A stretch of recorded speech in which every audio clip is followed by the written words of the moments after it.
الحمد لله نحمده ونستعينه ونستغفره ونعوذ بالله من شرور أنفسنا ومن سيئات أعمالنا من يهده الله فلا مضل له ومن يضلله فلا هادي له وأشهد أن لا إله إلا الله وحده لا شريك له وأشهد أن محمدا عبده ورسوله أما بعد فإن خير الحديث كتاب الله وخير الهدي هدي محمد صلى الله عليه وسلم وشر الأمور محدثاتها وكل محدثة بدعة وكل بدعة ضلالة وكل ضلالة في النار.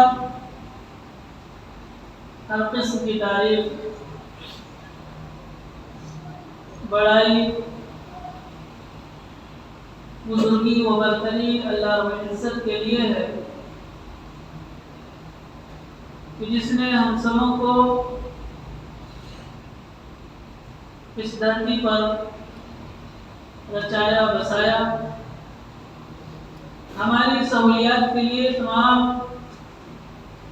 چیزوں کو پیدا کیا، ہماری رہنمائی کے لیے انبیاء کرام کا تسلسل جاری رکھا، جس کی آخری کڑی جناب محمد رسول اللہ صلی اللہ علیہ وسلم، درود و سلام نازل تمام انبیاء کرام پر، خصوصاً محمد عربی صلی اللہ علیہ وسلم پر. اللهم صل على محمد وعلى آل محمد كما صليت على إبراهيم وعلى آل إبراهيم إنك حميد مجيد. اللهم بارك على محمد وعلى آل محمد كما باركت على إبراهيم وعلى آل إبراهيم إنك حميد مجيد. حاضرین جمعہ، میرے دین و ملی بھائیوں، عزیز ساتھیوں، اسلامی ماں بہنوں، پچھلے 2 خطبوں میں ہم سبوں نے یہ سنا تھا کہ اپنے مرے ہوئے مسلمان بھائی اور بہنوں کو کیسے فائدہ پہنچائے. اسی سلسلے میں آج بھی انشاءاللہ کچھ باتیں آپ کے سامنے قرآن و حدیث کی روشنی میں رکھوں گا. ایک ایسا عمل ہے جس کے بارے میں نبی مکرم صلی اللہ علیہ وسلم نے تاکید کی، اگر ہم یہ نہیں کریں گے تو وہ مرنے والا شخص جنت میں نہیں جائے گا. کیا اس نے، اگر ہم نہیں کریں گے تو اس کا معاملہ معلق رہے گا. اس کے رشتہ دار، کوئی مسلمان بھائی، کوئی بہن یا کوئی بھی اس کی طرف سے کر سکتا ہے، اور وہ کیا ہے؟ اتنا بڑا یہ جرم ہے، لوگ اسے معمولی سمجھتے ہیں اور اس کی طرف دھیان نہیں دیتے. اعلان کرا دیتے ہیں، کیا مولوی صاحب آپ اعلان کرا دو کہ ابا کی طرف سے، بھیا کی طرف سے، چچا کی طرف سے، پھوپھا کی طرف سے، جو بھی ہے اس کے رشتہ دار سامنے کھڑے ہوتے ہیں، کیا کہتے ہیں؟ اعلان کر دو، کچھ لین دین ہو تو ہم کھڑے ہیں دینے کے لیے. وہیں تک ہوتا ہے، صرف وہیں جنازے تک یہ اعلان ہوتا ہے، اس کے بعد نہیں دیتے. اعلان کر دیتے ہیں کہ بھائی اگر کسی کا کچھ لین دین ہو تو ان کے بھائی کھڑے ہیں، کسی کا لین دین ہو تو ان کے لڑکے کھڑے ہیں، کسی کا لین دین ہو تو ان کے ابا کھڑے ہیں. یہ اعلان تک موجود ہوتا ہے. میں ایسے 20 لوگوں کو جانتا ہوں جنہوں نے اعلان کیا لیکن آج تک دوسرے بھائی جو مانگتے ہو مانگنے والے ابھی بھی کھڑے ہیں، آج بھی کھڑے ہیں. کہ معاشرے کے اندر یہ ایک بہت بڑی بیماری ہے. حالانکہ پہلا جو کام کرنا چاہیے تھا وہ یہ تھا کہ میت کی طرف جو قرض ہے وہ پہلے ادا کریں. نہیں کرتے.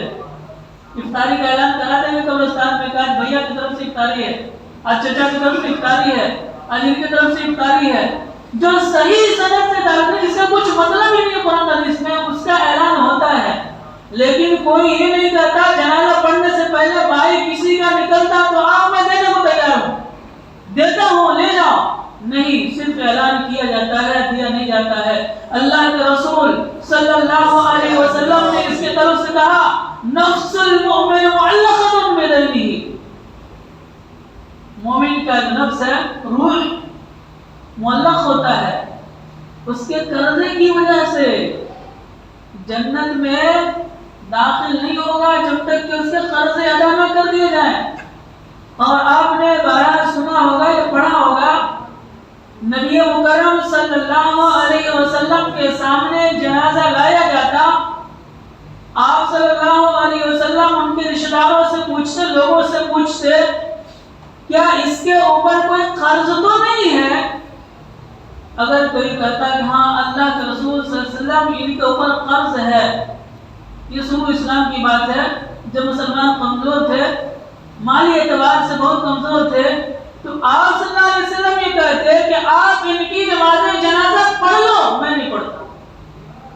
کیا کہتے کہ آپ لوگ ان کی نماز جنازہ پڑھ لو، میں ان کی نماز جنازہ نہیں پڑھاتا۔ کوئی معمولی بات نہیں ہے، قرضہ لے کر کے مرا ہے، اس نے دیا نہیں ہے، اس کی نماز جنازہ میں نہیں پڑھاتا۔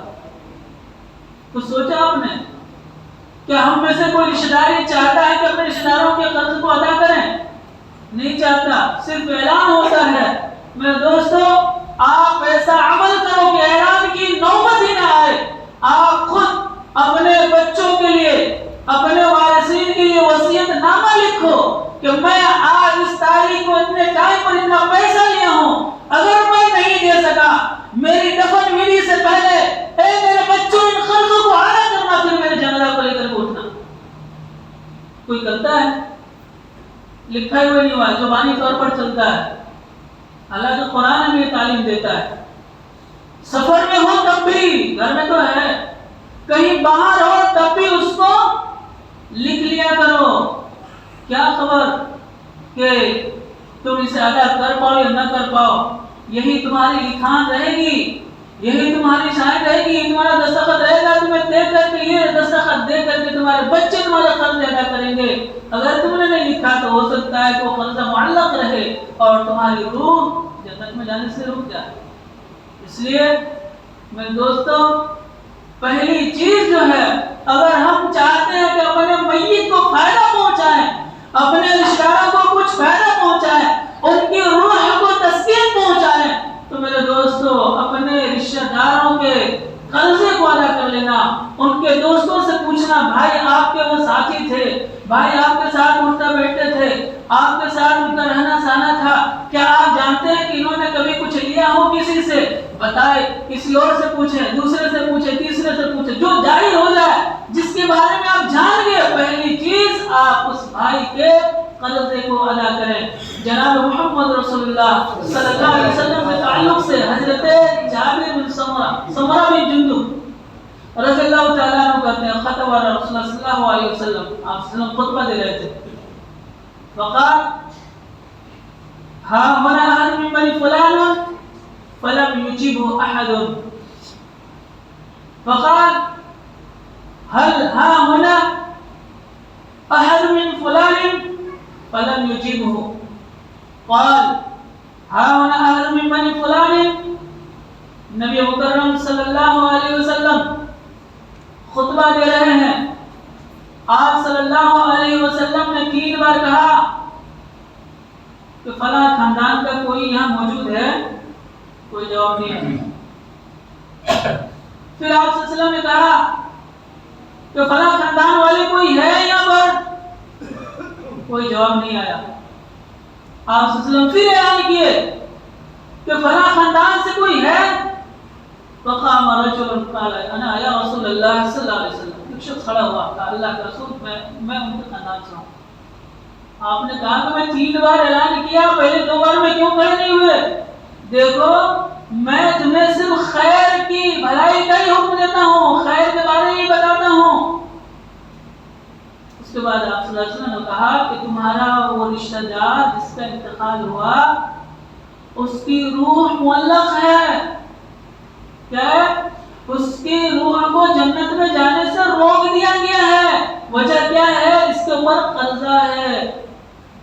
راوی کہتے ہیں یعنی حدیث بیان کرنے والے وہ شخص جو کھڑے ہوئے تھے، جب آپ صلی اللہ علیہ وسلم کی حدیث ان لوگوں نے سنی، پورے کے پورے قرضے وہیں اتار دیے، سارے کے سارے قرضے وہیں پہ ادا کر دیے۔ کیا سمجھ میں آیا؟ ہم مسلمانوں کو صرف اعلان تک یہ باتیں محدود نہیں رکھنی ہے۔ اگر ہم چاہتے ہیں اپنے میت کو فائدہ پہنچائیں تو دوسری چیزیں کرنے سے پہلے آپ نے دعا کر لی، نماز جنازہ پڑھ لی، جو پچھلے خطبے میں بتایا کہ وہ سب کر لیا، یہ بھی ضرور کریں کہ آپ اپنے میت کی طرف سے جو قرضے ہیں اسے ادا کر دیں۔ ایک صحابی رسول سعد ابن اطول رضی اللہ تعالی عنہ، ان کے بھائی کا انتقال ہو گیا، مات اخاہ وترک 300 درہم، ان کے بھائی کا انتقال ہو گیا۔ جب ان کا بھائی مرا اس وقت ان کے پاس 300 درہم تھے۔ 300 درہم چھوڑ کر کے وہ شخص مرا۔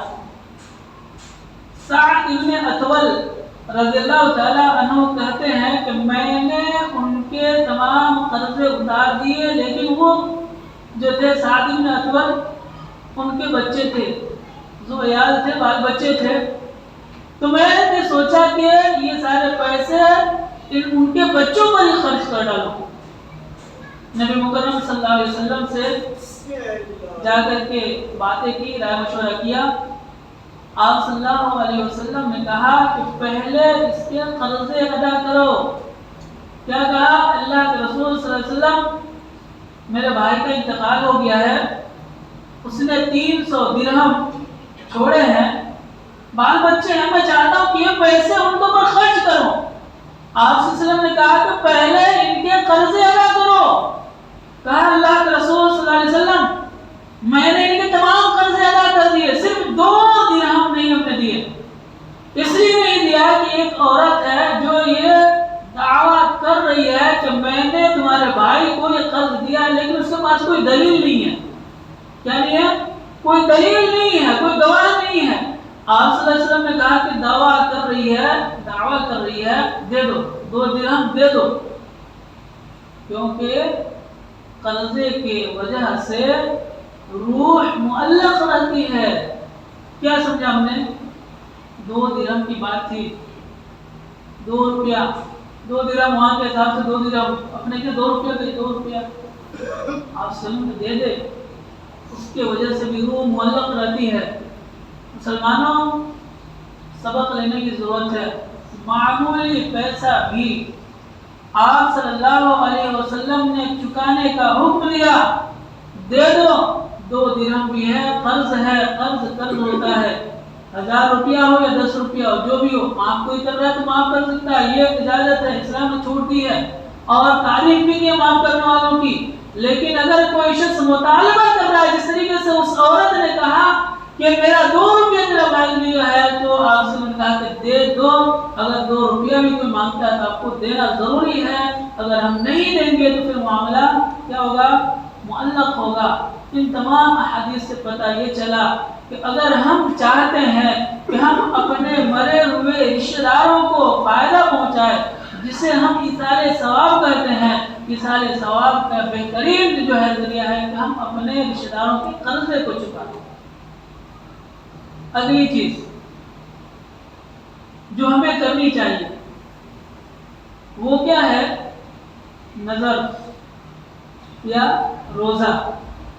اگر ہم چاہتے ہیں کہ ہم اپنے مرے ہوئے رشتہ داروں کو کچھ فائدہ پہنچائیں تو ہمارے لیے ضروری ہے کہ ہم اپنے مرے ہوئے رشتہ داروں کے تعلق سے دیکھیں یا تحقیق کریں کیا انہوں نے کوئی نظر تو نہیں مانی تھی۔ نظر بھی حق ہے۔ نظر حق کا مطلب کہ اگر کوئی شخص نظر مان لے کہ میں یہ کروں گا تو یہ پھر کرنا ضروری ہو جاتا ہے، لیکن اتفاق سے نظر مان لیا، نہیں کر سکا، اللہ تعالیٰ کی مرضی انتقال ہو گیا، تو پھر کیا کریں گے؟ پھر ان کے رشتہ دار اسے پورا کریں گے، جس کے تعلق سے نبی مکرم صلی اللہ علیہ وسلم کے فرامین ہیں ان سعد بن عبادہ رضی اللہ تعالی عنہ قال ان امی نظرت کہتے ہیں کہ میں نبی مکرم صلی اللہ علیہ وسلم سے پوچھنا استفتیٰ سعد بن عبادہ نے نبی مکرم صلی اللہ علیہ وسلم سے فتویٰ پوچھا، مسئلہ پوچھا کہ اللہ کے رسول صلی اللہ علیہ وسلم میری ماں کا انتقال ہو گیا، انہوں نے نظر مانی ہے، میں کیا کروں؟ آپ صلی اللہ علیہ وسلم نے فرمایا کہ اقضعوا، آپ ان کے نظر کو پورا کرو، یعنی جو انہوں نے نظر مانی تھی کہ اگر میرا یہ کام ہو گیا، یہ ہو گیا تو میں یہ کرنے والی ہوں یا یہ کروں گی، تو پھر آپ رشتہ داروں کے اوپر ضروری ہے کہ ان کے نظر کو پورا کریں۔ اگر کوئی شخص ان کے نظر کو پورا کرتا ہے تو اس سے میت کو فائدہ پہنچتا ہے۔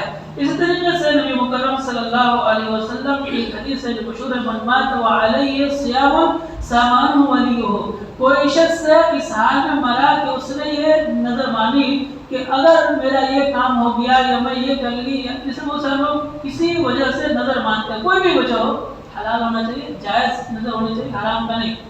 اگر نظر مانی ہو اور وہ نظر پورا کرنے سے پہلے انتقال کر جائے تو نبی مکرم صلی اللہ علیہ وسلم نے فرمایا کہ اس کے طرف سے ان کے رشتہ دار جو ہے اس کے نظر کو پورا کریں گے۔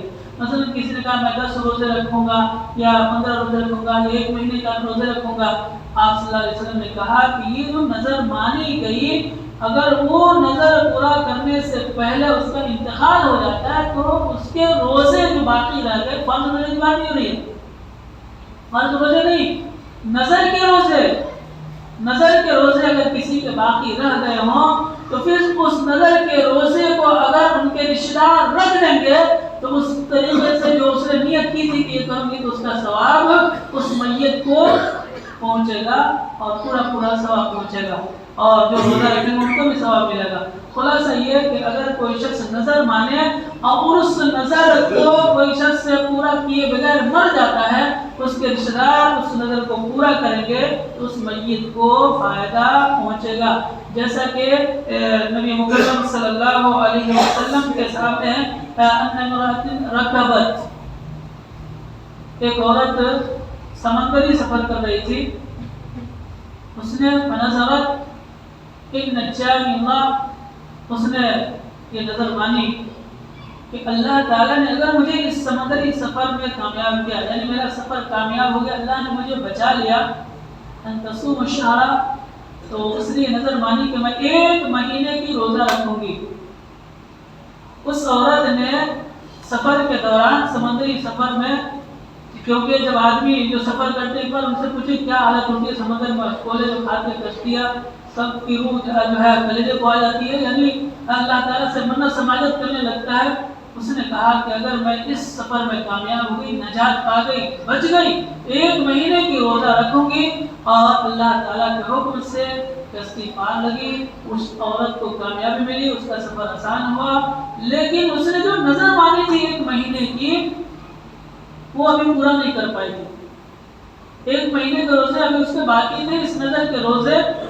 تو ان کی بیٹی، راوی کہتے ہیں ان کی بیٹی یا ان کی بہن نبی مکرم صلی اللہ علیہ وسلم کے پاس آئیں اور انہوں نے مسئلہ پوچھا کہ میری والدہ ہے یا میری بہن ہے، سمندری سفر کر رہی تھی اور ان کے ساتھ یہ حادثہ ہوا، انہوں نے نظر مانی تھی 1 مہینے کے روزے کی، تو کیا ہم ان کی طرف سے یہ روزہ رکھ سکتے ہیں؟ نبی مکرم صلی اللہ علیہ وسلم نے کہا یہ بتاؤ، اگر تمہاری ماں کے اوپر یا تمہاری بہن کے اوپر کوئی مالی قرضہ ہو تو تمہاری کیا رائے، کیا تم اسے ادا نہیں کرو گی؟ انہوں نے کہا چاہے بہن ہو یا بیٹی جو بھی پوچھنے گئی تھی، کہا کہ ضرور میں ادا کروں گی۔ تو آپ صلی اللہ علیہ وسلم نے کہا کہ یہ اللہ کا حق ہے، یہ نظر مانا تھا اس نے، یہ اللہ کا حق ہے، تو اللہ تعالیٰ تم سے زیادہ حقدار ہے کہ اس کے حق کو ادا کرو۔ پتہ یہ چلا کہ اگر کوئی شخص نظر مانے اور وہ نظر کو پورا نہ کر سکا، ان کے رشتہ دار اگر اس نظر کو پورا کریں گے، نظر جو ہے حلال ہو، جائز ہو، ناجائز نظر نہیں، ناجائز نظر کوئی مانی ہو تو اس کو پورا نہیں کیا جائے گا، جائز نظر کو کوئی پورا کرتا ہے تو اللہ کے رسول صلی اللہ علیہ وسلم نے فرمایا کہ اس سے فائدہ میت کو پہنچتا ہے۔ سامعین محترم، کچھ اور چیزیں ہیں جو ہمارے میت کو فائدہ پہنچاتے ہیں، جس کے بارے میں صحیح بخاری اور صحیح مسلم کے اندر یہ حدیث ہے، صحیح حدیث ہے، وہ کیا ہے؟ صدقہ کرنا میت کی طرف سے۔ اگر ہم صدقہ کرتے ہیں تو میت کو فائدہ پہنچاتا ہے، فائدہ پہنچتا ہے۔ اگر آپ میت کی طرف سے کچھ بھی غریب کو کھلائیں تب بھی اسے فائدہ پہنچتا ہے۔ آپ گھر میں سے کچھ اناج اس کے طرف سے دے رہے ہیں تو اسے فائدہ پہنچے گا۔ آپ مال میں سے اس کی طرف سے کچھ دے رہے ہیں تو اسے فائدہ پہنچے گا۔ اور اس کی دلیل ہے نبی مکرم صلی اللہ علیہ وسلم کے تعلق سے، یہ ایک عورت بھی انتقال کی تھی اور ایک مرد کا بھی انتقال ہوا تھا۔ دو مسئلے آپ صلی اللہ علیہ وسلم کے پاس ہے۔ ایک نے کہا کہ نبو میں افتدلت ولم تؤسی، کہ اللہ کے رسول صلی اللہ علیہ وسلم میری والدہ کا انتقال ہو گیا ہے، میری والدہ انتقال کر گئی ہے اور انہوں نے کوئی وصیت نہیں کی۔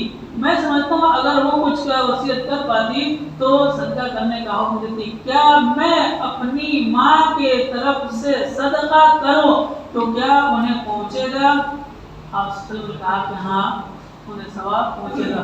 اسی طریقے سے ایک شخص نے عرض کیا اللہ کے رسول صلی اللہ علیہ وسلم میرے والد کا انتقال ہو گیا، پہلے میں تھا میری والدہ کا انتقال ہو گیا، دوسری روایت میں ہے کہ میرے والد کا انتقال ہو گیا ہے، تو کیا میں اپنے باپ کی طرف سے کچھ صدقہ کروں، اپنے مال میں سے کچھ دوں تو کیا انہیں فائدہ پہنچے گا؟ نبی مکرم صلی اللہ علیہ وسلم نے فرمایا کہ ہاں فائدہ پہنچے گا۔ تو آپ صلی اللہ علیہ وسلم کے سامنے اور راوی کہے کہ اللہ کے رسول صلی اللہ علیہ وسلم آپ گواہ ہیں، وہ جو باغیچہ ہے میرا پھل کھجور کا باغیچہ جس میں بہت پھل آتا ہے، پھلدار باغیچہ، میں ان کی طرف سے اللہ کے راہ میں دے رہا ہوں، اللہ کے رسول صلی اللہ علیہ وسلم آپ اس پر گواہ ہیں۔ آپ صلی اللہ علیہ وسلم نے دعائیں دی۔ اور اس حدیث سے پتہ چلتا ہے کہ اگر کوئی شخص اپنے مرے ہوئے رشتہ داروں کی طرف سے کچھ صدقہ کرتا ہے تو اس میت کو فائدہ پہنچتا ہے۔ حضرت عاص ابن سعد غالباً نام ہے، ان کے لڑکے عمرو ابن عاص رضی اللہ تعالی عنہ نبی مکرم صلی اللہ علیہ وسلم کے پاس آئے اور کہا کہ اللہ کے رسول صلی اللہ علیہ وسلم میرے والد کا انتقال ہو گیا، لیکن انہوں نے یہ وصیت کی تھی کہ میرے مرنے کے بعد 100 غلام آزاد کرنا۔ کیا وصیت کر کے مرے تھے؟ کہ میرے مرنے کے بعد 100 غلام آزاد کرنا۔ اللہ کے رسول صلی اللہ علیہ وسلم پوچھنا یہ ہے کہ 100 غلام میں سے میرے بھائی نے 50 غلام آزاد کر دیے، 50 غلام میں آزاد کرنا چاہتا ہوں تو کیا اس سے میرے والد کو فائدہ پہنچے گا؟ سامعین محترم، جو آپ صلی اللہ علیہ وسلم کا جواب تھا تو غور سے سنیے گا، کسے فائدہ پہنچتا ہے؟ آپ صلی اللہ علیہ وسلم فرمایا لو کان اباک مسلما، اگر مرنے والا مسلمان ہو، اعتقتم او تصدقتم، آپ صلی اللہ علیہ وسلم نے فرمایا کہ اگر مرنے والا مسلمان ہو اور تم نے ان کے طرف سے غلام آزاد کیا یا تم نے صدقہ کیا یا ان کے طرف سے تم حج کو گئے، ان کو پہنچتا ہے۔ کب؟ مرنے والا مسلمان ہو۔ ایک دوسری روایت میں ہے کہ مومن ہو، مشرک نہ ہو، اور مرنے والا اگر مومن ہو، تم نے اس کے طرف سے صدقہ کیا، تم نے اس کی طرف سے غلام آزاد کیا، تم نے اس کے طرف سے حج کیا، تو اس کا فائدہ، اس کا ثواب اس میت کو پہنچتا ہے۔ پتہ یہ چلا کہ اگر کوئی شخص اس حال میں مرے کہ وہ توحید پر نہ ہو تو پھر ہمارے روزوں کا، ہمارے وہ جو نظر کے روزے تھے یا صدقہ ہے یا حج ہے یا عمرہ ہے یا دوسری جو نیکیاں ہیں کچھ کام کی نہیں، جب دعا سے اثر نہیں کرے گی تو یہ صدقے خیرات کہاں سے اس کے طرف سے فائدہ پہنچائیں گے؟ تو سامعین محترم، اس حدیث سے پتہ یہ چلا کہ ہمارے صدقے ہم جو کچھ بھی ان کے طرف سے خرچ کریں گے، جس راہ میں بھی ہو، جائز راہ ہو، تو یقیناً اس سے فائدہ پہنچتا ہے میت کو۔ ایک اور بات کی وضاحت ضروری ہے، جیسا کہ حج کے تعلق سے کہا گیا، آپ صلی اللہ علیہ وسلم نے فرمایا کہ اس کے طرف سے حج کرو تو حج قبول ہے۔ ایک بات ہمیشہ ذہن میں رکھیں، اگر کوئی شخص صاحب استطاعت ہے اور وہ حج نہیں کر رہا ہے، سستی غفلت کر رہا ہے، نہیں کرنا، وہ ایسی حال میں مر گیا، تو پھر یقین کرے کہ اس کے طرف سے حج کیا جائے تو اسے اللہ قبول نہیں کرے گا۔ کیوں؟ تو صحت مند تھا، تو اچھا تھا، تو تندرست تھا، تیرے پاس مال تھے، دولت تھی، ساری فراوانیاں تھی، نہیں کیا حج، تو ظاہر سی بات ہے مجرم مرا ہو، گناہگار مرا، اللہ تبارک و تعالیٰ کے حکم کو ٹھکرانے والا مرا ہو۔ پھر اس کے طرف سے اگر کوئی حج کرتا ہے تو یہ حج اسے فائدہ نہیں پہنچائے گا۔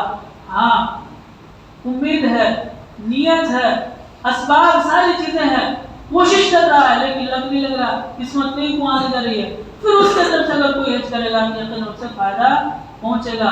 کوئی شخص ہے حج کر لیا، حج کر کے مرا ہے، تو نفلی حج اس کے طرف سے اگر کوئی کر رہا ہے تو کر سکتا ہے۔ یہ وہ چیزیں تھی سامعین محترم جس کے کرنے سے ہمارے مرے ہوئے رشتہ داروں کو فائدہ پہنچتا ہے۔